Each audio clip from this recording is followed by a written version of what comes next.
વાત કરીએ ખેડાની ખેડાના નડિયાદમાં ગુજરાત રાજ્ય કામગીરી કારીગર તાલીમ યોજનાના કર્મચારી મંડળ વર્ગ 3ના કર્મચારીઓ આંદોલન શરૂ કર્યું છે, જેમાં ખેડા જિલ્લાની 9 આઈટીઆઈના 350થી વધુ કર્મચારીઓ આંદોલનમાં જોડાયા હતા।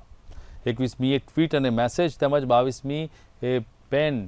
ડાઉન કાર્યક્રમનું આયોજન કરાયું છે, જેમાં રાજ્યભરના કર્મચારીઓ સોશિયલ મીડિયા દ્વારા મુખ્યમંત્રી અને રાજ્યમંત્રીને ટ્વીટ અને મેસેજ કરશે। કર્મચારી 3ની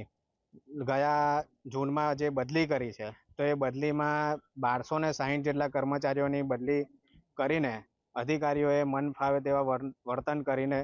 વારે ઘડીએ લિંક મૂકીને માહિતી મંગાવી છે, પણ આજ દિન સુધી એની બદલી કરી નથી, જેને હાથ પર પણ લીધી નથી। અને હવે આરપીએડીથી ડાયરેક્ટ સંસ્થાઓમાં બદલીના લાગતા વળગતા બદલીના આદેશો કરે છે, જે ખરેખર ખૂબ જ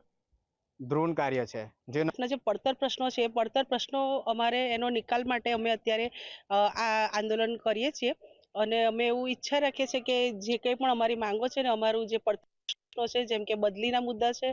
અને ઘણા બીજા બધા પ્રશ્નો છે, ઓપીએસ છે, તે બધા મુદ્દા અમારા સરકારશ્રી અમને સોલ્વ કરી આપે એવી અમે વિનંતી કરીએ છીએ અને અમે ગાંધી ચિંધ્યા માર્ગે અત્યારે આ આંદોલન કરીએ છીએ।